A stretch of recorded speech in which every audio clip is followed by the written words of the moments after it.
จับมือคอยตอบกัน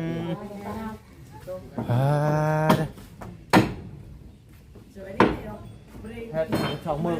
เลย ส่ง3 มื้อเด้อติให้ก็โคกเลยมีไปดอกไปบ่ได้ก็สิใช้แป้นใหม่เนาะพ่อ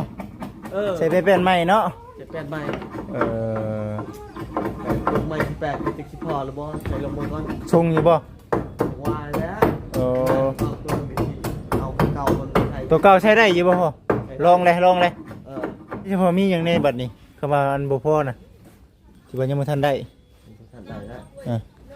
ไม่18กับนี่แหละบ้านประตูนี่แหละบ้านประตูมันตกอยู่ในจักป้องนี่ปล่อย6ป่องอะไรลูกมันเป็นช่องแหมเนาะ12บ่12ใบแม่นบ่เอาเงินมาใช้น่ะมีเงินนึงไข่ควายบ่จักไข่ควายเฮ็ดเถื่อนสบายไข่ควายเฮ็ดเถื่อนเนาะแม่สบายดีแม่หมดไปจักตัวแม่หมดโตเดียวโตนึงเนาะยัง2โตบัดนี้จ้างช่างแน่บัดนี้เนาะจ้างช่างน่ะได้ว่าเฮ็ดน่ะได้จะซื้อเอาไว้ก็ยามวันนั้นสิเฮ็ดเอาไว้เอาสำนั้นได้สำใดเอาสำนั้นก่อนเนาะพ่อกับแม่มาค่ำคือกันมื้อนี้ก็ได้เนาะโอ้ดูเต็มนี่เนาะนี่ก็เต็มหมดแล้วให้เขาแล้วก่อนเฮากวดแต่บ่เฮาอยู่นี่เนาะกวดแต่บ่เฮาอยู่กัน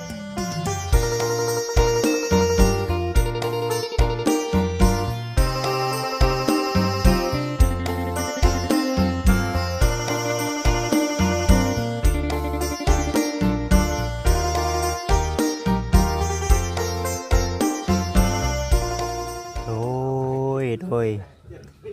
กับทักทายสบายดีเด้อกับสบายดีสวัสดี FC ทุกท่านมื้อนี้วันนี้พี่น้องเอ้ยมาอยู่ที่บ้านแม่เฒ่าเนาะบ้านป่าไรพอดีว่ามาเฮ็ดอยู่ให้กินพี่น้องเอ้ย เป็นเคยได้ซะเนาะ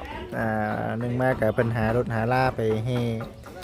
เจ้าบ่าวน้ำแน่พี่น้องเอ้ย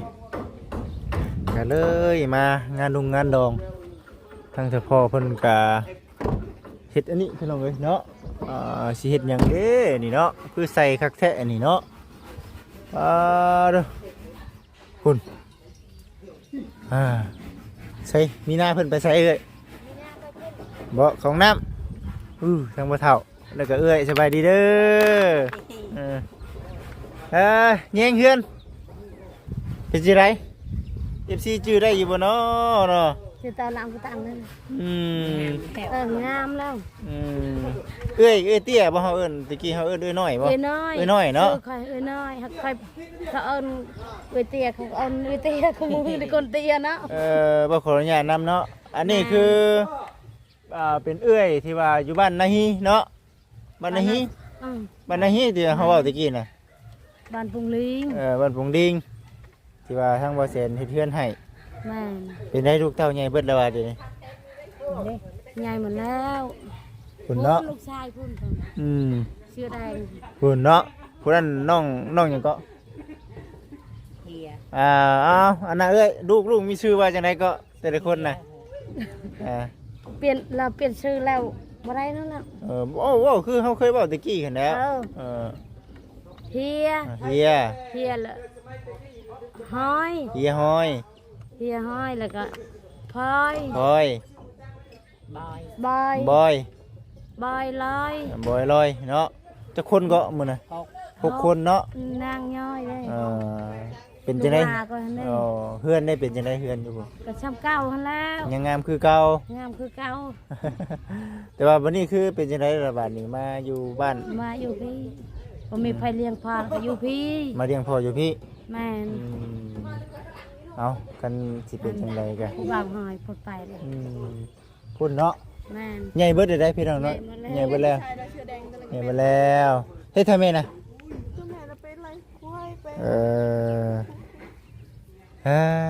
เรามาแล้ววันนี้เอาสินอนใช้ระบาดนี่เนาะมาอยู่นอนบ่วันนี้เนาะยังบ่ทันได้ใส่ซ้ํวันนี้ใส่ก่อนเนาะแม่จะเอิ้นไปซั่งไป ไปเสร็จแล้วก็คือละเอาจ้ะ โมแม่น ฮ่าขึ้นได้บ่ ขึ้นได้ ขึ้นทางนั้นก็ได้ มาบัดนี้บัดออกเบิดพี่น้อง หึเป็นห้องมาจักไป ไหลควายได้ แม่นบ่ ค่ะอันนั้นก็แผนชนะเพิ่นก็อันนั้นหมดแล้วเนาะเพราะว่าแล้วมันหลายปี เป็นลม แผนล่มเพิ่นน่ะ นั่นแหละพี่น้องเอ้ยเนาะ หลายปีหลาย ทั้งทพ่อทั้งแม่เพิ่นอยากใส่ฝาเฮือนว่าซั่นแต่ว่าทั้งพ่อกับแม่เพิ่นก็เอามั่งพาไม้กระจาดออกเนาะเพิ่นซื้อไม้ชรามาพี่น้องเอ้ยแต่ว่าบ่ฮู้ว่าสิพอหรือบ่พอเนาะบ่ฮู้ว่าสิพอหรือบ่พอเนาะก็คือว่าแหละไปเดี๋ยวสิพา FC ไปเบิ่งเนาะ นี่ทางขึ้น ไอ้นี่บ่ แม่น ตัวนี้เลยเนาะขึ้นตัวนี้เลยเนาะอืม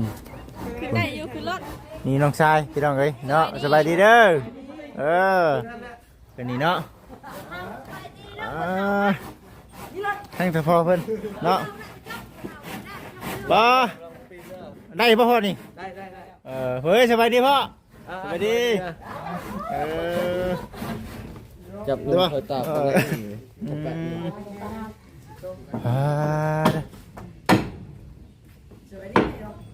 แพทย์สองมือสามมือเลย ส่งสามมือได้ติ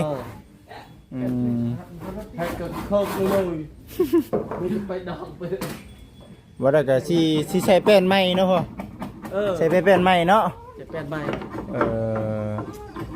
ลงใหม่ที่แปดจะคิดพอหรือบ่ใส่ลงมือก่อน ชงอยู่บ่ วายแล้ว เออ เอาเก่ามันใส่ ตัวเก่าใช้ได้อยู่บ่พ่อลองเลย จะได้อยู่หรอก ตัวไม่เก่าแล้วป่ะตัวนี้เนาะเห็นบ่โอ้ไม่เก่ากับแย่งจนบ่อยากออกเนาะกรุ๊บใหม่แหละ เก่าไม่ตะกี้อยู่หรอก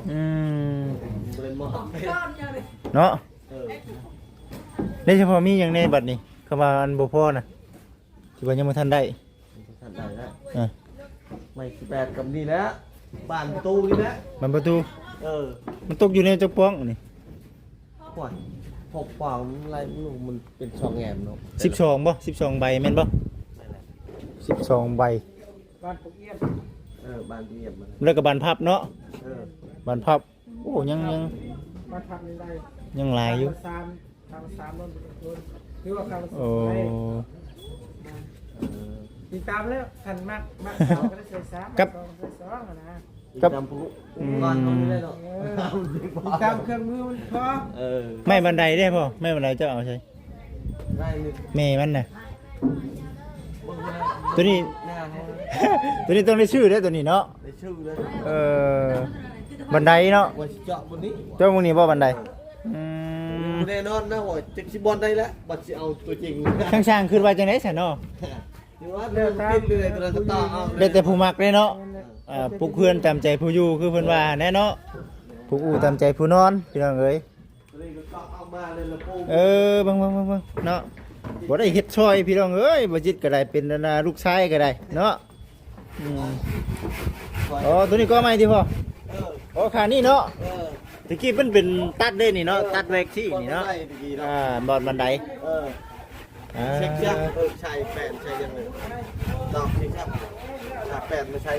บ่ไหวเนาะนอนแต่ละคืนโดนลมพัดดิพ่อ ดอกพัดเนี่ยมาเลื่อนจมลงมา แต่ก็ยัง น้ำมือจะลงตายออก ไม่ซื้อละพี่น้องเอ้ยไม่ซื้อละซื้อมาตะกี้เศร้าหาตับแม่นบ่เศร้าหาตับเนาะ นั่นแหละ ตกอยู่125แผ่นจักสิพอหรือบ่พอพี่น้องเอ้ยลองเบิ่งตัวนี้แต่ว่าเป็นจังได๋ช่างคิดว่าสิพออยู่บ่125แผ่นนี่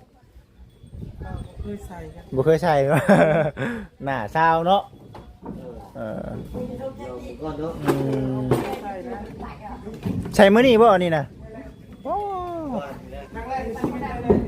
เฮาว่ามืออาชีพอยู่ได้เผยเนาะคือมืออาชีพอยู่เบิ่งนี่เนียบพี่น้องเอ้ยคักเนาะ ช่วงนี้ว่างงานอยู่บ่ช่างว่างอยู่เนาะไปอยากใช้บริการก็ไปได้แม่นบ่เออว่าจะว่าได้สิมีงานมาจักเบิ่งสีมือก่อนเนาะหาบนตี้ก่อนไปยังซะนี่จะว่างามโพดไปจักเนาะ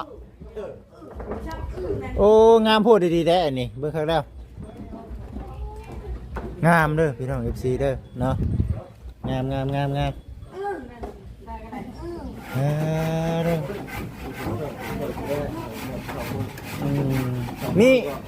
มีแต่ไม้บันไดเนาะไม้บันไดครับอันน่ะไม้บันไดแน่แล้วก็อันน่ะประตูเนาะประตูโปร่งเยี่ยมที่ยังบ่ทันมีพี่น้องเอ้ยที่ว่ายังบ่ทันได้ตัวนี้ยัง แปดนี่พ่อกับน้อย ไม่สิแปด นี่แหละ บ่ส่งได้เปล่าบ่ครั้งนี้เฮายังบ่ได้ใช้ได้นี่เนาะยันบ่ส่งอยู่ตัวนี้เฮาใช้ได้เบิดบ่ตัวนี้ตัวนอนน่ะนอนน่ะ ใช้หมดแล้ว ใช้ได้เนาะตัวนั้นเนาะ ใช้ได้ก็ได้บากใหม่เลย ได้บักใหม่ติ ได้บากใหม่ลดลงมาหนึ่งนะตำบลนะบางก้อนบางทีกับปรับตรงนี้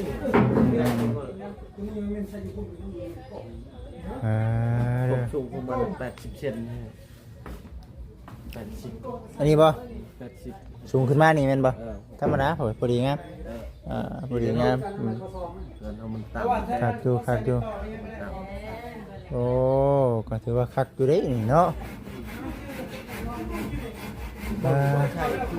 คือน้อยมากใหญ่เลย บัดบ้างคือใหญ่ซิติ เจ้าของด้วยควันเลยมากครับ มาเบิ่งเนาะเบิ่งไม้เนาะมันสิพอหรือบ่พอก็ลองเบิ่ง ใช่ เพราะไม่เก่าน้ำแน่นี่พี่น้อง FC เนาะ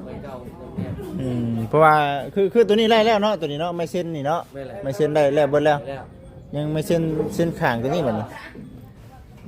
ตัวนี้ได้กับใจในตัวนี้ไปเลยนะพอแล้ว บ่พอก็จักหน่อยเลยเบิ่งนี่เนาะบ่พอพี่น้องนี่แหละเนาะคือเทิงๆเนาะเทิงๆเพิ่นบ่ได้ก็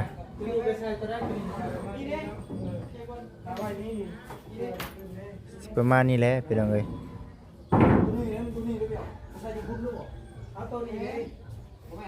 สองงิ้วเลย ตัวประตูเบิ่งเยี่ยมนี่ใช่ข้างนั้นบ่ตัวนั้นก็ใช่เนาะ ใช่ทั้งนั้นอันนึงโอ้ผมปอกทั้งนั้นชอบ ต้องหัวสองเนาะกวงดีนี่เนาะกวงดีเจาะบันไดพื้นแล้วอันนี้เนาะเจาะบันไดทางพื้นพี่ได้ขันเจาะต้องอยู่บางนี้เนาะสิอยู่ในบางตัวนี้แล้วพี่ต้องเลยนี่แถบมันลงไปพุทธทางนั้นออกชื่อเกิดไพ่เลยวะได้เกิดไพ่ได้ต้องเบิกก้อน เกินไพ่มันต้องเกินไพ่ได้ทางนี้เนาะมันคืออยู่ได้แต่ว่าสังกะสีทั้งเฮาว่ามันจะตกพี่ได้เนาะชงซะไปสีลงไปสิเลยหรือว่าคานี้บ่ดำชุ่มต่ำเป็นว่ามันต่ำเนาะต่ำกับแม่บอทันแล้วสิพอดีแน่เนาะบางทีกับเพียงตัวนี้นะเอาตัวนี้แล้วเป็นดำโอ้วันนี้ได้เนาะพ่อเนาะเป็นดักแน่ได้อยู่จนเอาโค้งตัวนี้เป็นหันว่าเจ้าจะเอาชุ่มก็เอาลืมตัวนี้แล้วเฉยโอ้สูงโพดตัวนี้พ่อสูงโพดแม่นสูงโพดพี่ตัวนี้พอดีอยู่ตัวพอดีตัวนี้พอดีมานะชุ่มเอาขึ้นเอาพี่น้องเลยบัดนี้ลงก่อนบัดนี้เนาะก็กระทั่งลงก่อนได้ยอดเนาะ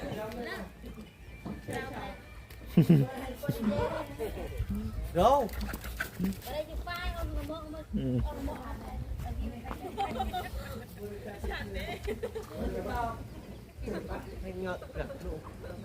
คักอันนี้บนเฮือนไฟเพิ่นพี่น้องเลยมั่งเลยเนาะ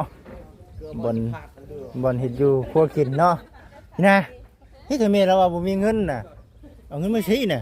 มีเงินหนึ่งไข่ควายบ่จ๊ะไข่ควายเฮ็ดเถื่อนสบายไข่ควายเฮ็ดเถื่อนนะแม่สบายดีแม่หมดไปจักตัวแม่หมดตัวเดียว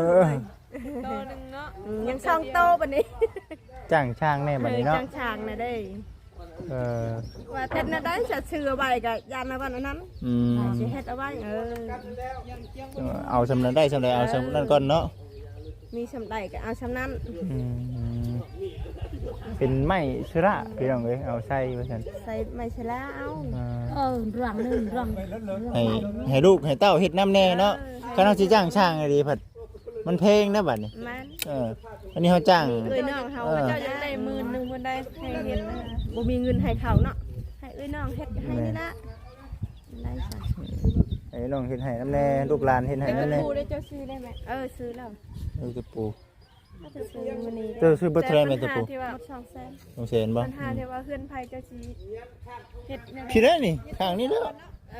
เฮ็ดตูบเอาก้อนแล้วหนูก็ อ๋อบ่เรื่องนั่นเห็นบ่อ๋อชั่วคราวเนาะ บัดมีเงิน บัดมีเงินจังเฮ็ดมัน เฮ็ดมันเฮ็ดตูบพอได้ดังไผจุนี่แหละเฮ็ดในได้ซะ ไม่ได้ดังเลยเลยนี่ฮัลโหลที่บนใหม่ เฮ็ดตุไปก่อนพี่น้อง FC ไม่ได้นี่แล้ว เอาเดี๋ยวสิพา FC ไปเบิ่งเรื่องไม่ชราเนาะไม่ชราน่ะคือเมื่อก่อนเนาะเมื่อก่อนบ่จิตอันน่ะสั่งเนาะสั่งมาให้เพิ่นพี่น้องเอ้ยก็เป็นเงินของทางอันน่ะพ่อกับแม่เพิ่นเองนั่นแหละเพิ่นขายงัวเนาะมันเพิ่นขายควายพี่น้องเอ้ยพ่อกับแม่เพิ่นขายควายเนาะแต่ถ้าทางบ่จิตเองก็คือ FC เห็นนั่นแหละช่วยก็สิช่วยซ้ำที่ลูกเต้าช่วยได้เนาะเพราะว่าคือพี่น้อง FC ฮู้เนี่ยคือช่วงนี้บัดป้อนรถนะพี่น้องเอ้ยก็มีบัดจุกยุ่นสิรถน้ำแน่บัดพ่อกับแม่ทั้งนี้เพิ่นก็คือกันหนึ่งมาบัดเวลาฝนตกมานี่มันเปียกบ่ได้ข้างนี่เนาะมุ่งมันแค่นี้ก็สิประมาณนี้แหละพี่น้องเอ้ยเพื่อนก็ยังบ่ได้ทราบลงนะเพื่อนพ่อกับแม่ทั้งนี้ก็ได้บ่จิตเองผู้เป็นลูกเขยก็คิดนํอยู่พี่น้องเอ้ยเนาะคิดนํอยู่อยากให้เพิ่นได้คือกันเนาะก็จะเป็นความพันของมีนาคือกันนะพี่น้องเอ้ยเห็นพ่อกับแม่ทั้งนี้เฮือนฉันนั้นเป็นพออยู่พอเศร้าก็สิบ่คิดหลายปานใดผู้บ่จิตเป็นผัวก็บ่จิตคิดอยู่อยากให้ทั้งลูกเมียมีความสุขเพราะว่าบ่จิตเข้าใจพี่น้องเอ้ยเนาะในเรื่องหนึ่งคือบ่จิตก็เห็นพ่อกับแม่เนาะคือพ่อกับแม่ของบ่จิตนี่บ่จิตเฮ็ดให้พ่อกับแม่อยู่คือบ้านคือเมืองหมู่บ่จิตภูมิใจเนาะมีหน้าก็สิคือกันนั่นแหละพี่น้องแต่ว่าตอนนี้ปัจจุบันนี้บัดยังคิดว่าเจ้าของยังผ่อนรถอยู่ก็เลยว่าเอ้าก็สิบ่ช่วยได้บ่ได้เต็มนิดเต็มหน่วยนะพี่น้องได้แต่อัปเดตถ่ายคลิปไปพอเพิ่นก็อันขายควายเนาะอันนี้ก็ได้ควายจ้างช่างไปน้ำแน่จ้างได้อันนี้ก็ได้เนาะแต่ว่าพอนักซ้ำมันจ้างช่างเนาะจ้างดูจ้างร้านพี่น้องเอ้ยก็นั่นแหละสิ่งที่บุจิตอันว่าออกมาก็ได้เนาะยังไรพี่น้องเอ้ยนอนคือเห็นเนี่ยพื้นก็ยังไม่ได้ติดแต่ก็โล่พื้นก็ยังไม่ทันได้สาบมือคืนมื่อนั้นบุจิตนอนนี่แหละมือน่ะบุจิตนอนหันเนาะบุจิตนอนหันมีนานอนหันพ่อกับแม่นอนนี้น้องชายนอนทึ่งเนาะ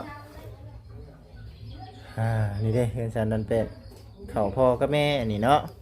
อันนี้บุจิตเองก็บ่ได้ค่อยอัปเดตแน่พี่น้อง FC เนาะบ่แม่นว่าหยังนะพี่น้องเอ้ยคือมาถ่ายทางครอบครัวทางนี้พร้อมเนาะถ่ายให้เห็นนํกัน สิได้เนี่ยบ่นเฮ็ดอยู่กูกินของทางเฉพาะแม่ก็ได้อย่า FC ว่าบ่จิตเป็นลูกเคยคือบ่ช่วยแน่เนาะว่าซั่นพี่น้องเอ้ยช่วยพี่น้องเอ้ยยังสิช่วยอยู่เดียวให้บ่จิตพอตั้งหลักตั้งฐานได้ก่อนเนาะพ่อกับแม่ก็อยากให้ได้อยู่พี่น้องสิพยายามเนาะบ่คือผู้เพิ่นมีเงินเด้พี่น้องเอ้ยเนาะพ่อแม่ทั้งนั้นพ่อแม่ทั้งนี้ก็สามารถเบิ่งเงินกลุ่มได้นะบ่จิตอยู่ทั้งนั้นก็คือกันบัดนี้ก็ได้พี่น้องเอ้ย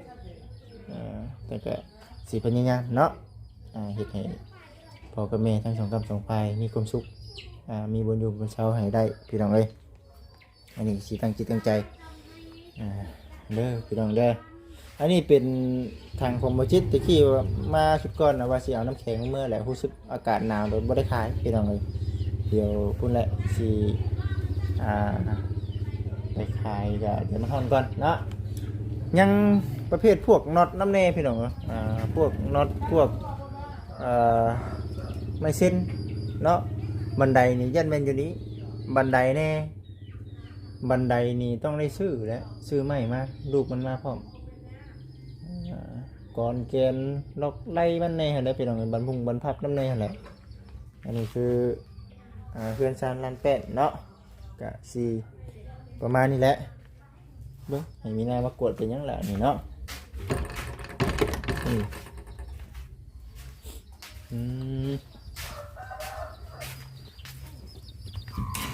เรียกแล้วป่ะแม่เทิงๆเพิ่นใหญ่เฮ็ดแล้วเนาะมีนามากวดเฮือนนะแม่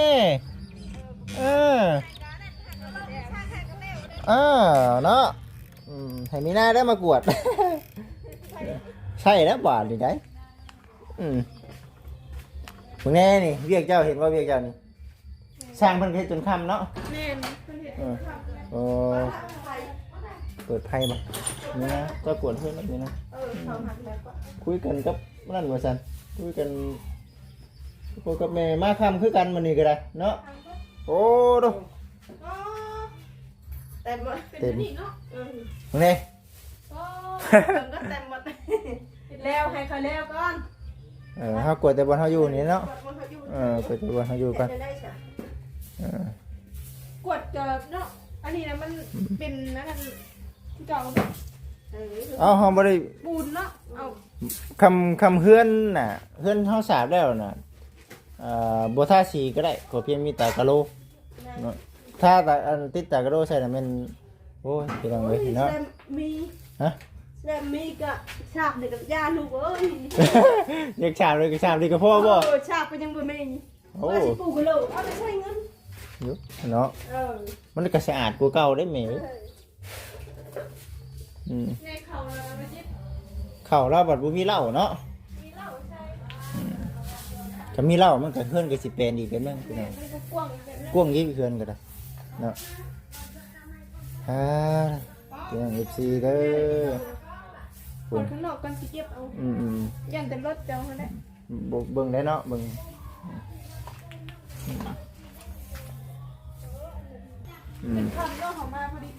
มาพอดีคำเลยพี่น้องเอ้ยมากดช่วยกันกับมีนาก่อน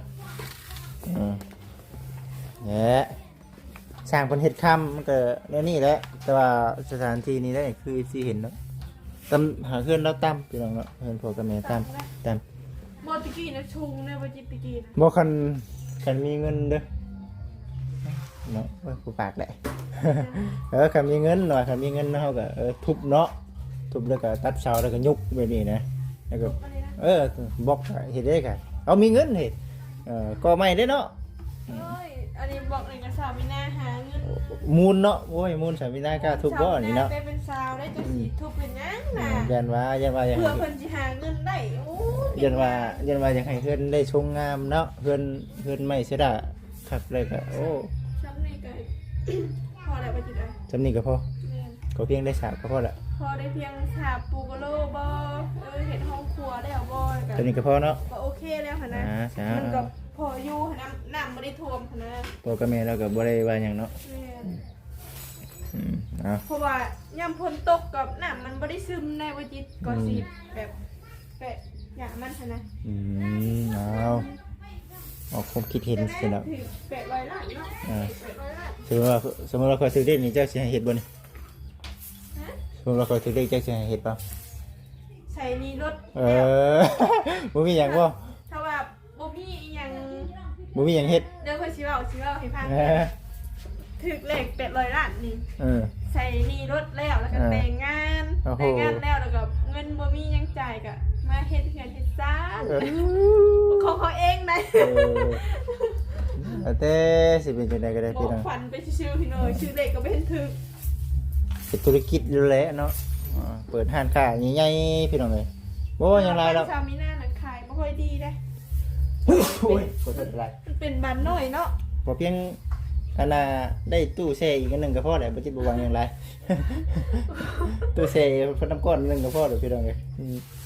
บ่แต่บัดนี้ก็มา แม่ เด็ก เพิ่น กัน ก็ยังบ่ทันได้มีตู้แล้วเราก็ ตู้เย็นเนาะ แม่น ตู้เย็นนี่เด้เอานี่เด้มาเอาของชุดมาให้เราพี่น้องเอ้ย ก็เลยเอาตู้เท่าพอเรามา เอาใส่น้ำแข็ง แม่น พอมันได้กิน2มื้อ มื้อนี้นะชาวมิน่าไปซื้อตู้เย็นบ่คำเพิ่นชาวมิน่าก็ถามอยู่พี่น้อยตู้เย็นว่าราคามันมีเท่าไหร่หั่นน่ะเพิ่นว่ามี 4,000 5,000เพิ่นว่าสิได้ ประมาณนี้ แม่นประมาณนี้ มันสิอยู่ประมาณนั้นแหละราคาต่ำ แม่น ๆแล้วถูกลายมันบ่ดี แม่น มันสิประมาณนั้นพี่น้องเอ้ยนี่เด้พี่น้องเอ้ยเนาะคักแล้วบัดนี้เนาะ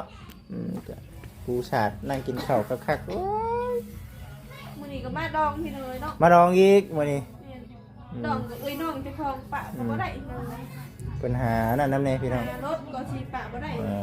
ปัญหารถเกียร์เจ้าบ่าวเนาะเนาะ ใช้คลิปให้พ่อแม่พี่น้องเบิ่ง เนาะตัว พี่ นี่ นี่ผู้ลายที่แมว นี่มีนะปัดบ่นี่ปัดนี่ เอาอันนี้ปัดเลย แล้วปัดแล้วเป็นจังได๋ มันบ่ชดบ่ บ่นี่ จะเอาผ้า บ่เซ็ตตัวเล็กๆหน่อยๆก็ได้ดอกเล็กๆหน่อยๆก็ได้ดอกเพราะมันนั่นเนาะ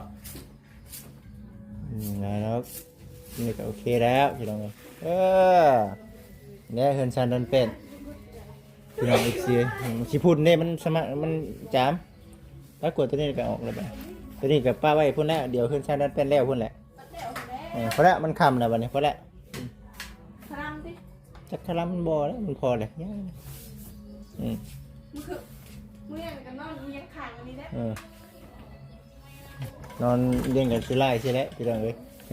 แต่ว่าเฮ็ดเงินเฮ็ดทราบแล้วมีเงินมีคำมีชื่อเตียงมานอนที่เราแบบเฮามานี่แหละบางเทื่อบางทีเฮาก็มาก็เลยนอนเตียงนำแน่ นี่ก็ได้เนาะนอนพื้นก็ได้พี่น้องเอ้ย ไหลเบิด ถึงเด็กก็ได้ไหมเด้อชื่อตากระโลให้ได้ไหมเด้อ ถึกเด็กกันเด้อแม่เอ้ย ถึงเด็กชื่อตากระโลให้ จะขี่ได้แล้ว ประมาณเท่าไหรนี่บ่หลายแล้วประมาณ70ป่ะ แม่ 70เดือนไปจักบ่ว่ามันบ่ได้มีห้องเนาะ แม่มีหก ประมาณ60ป่ะ60ประมาณนั้นพี่น้องเอ้ยประมาณ60ผู้ไหนบ่ได้ซ้ำของน้องจ้อยซ้ำได้นี่ของน้องจ่อยไงนะ มันมีห้องอีกเด้ คนนี้ อันนี้ประมาณ60พี่น้องเอ้ยบ่นั่นดอกบ่เป็นหลายแล้วเนาะโอเคพ่อแม่พี่น้องเอ้ยคือสิประมาณนี้แหละทำบ่จิเด่นก็สิได้จบคลิปก่อนเนาะมีหยังก็พี่ฝากไว้ในใจขอโทษขออภัยได้ถ่ายเด้อพ่อแม่พี่น้องเด้อ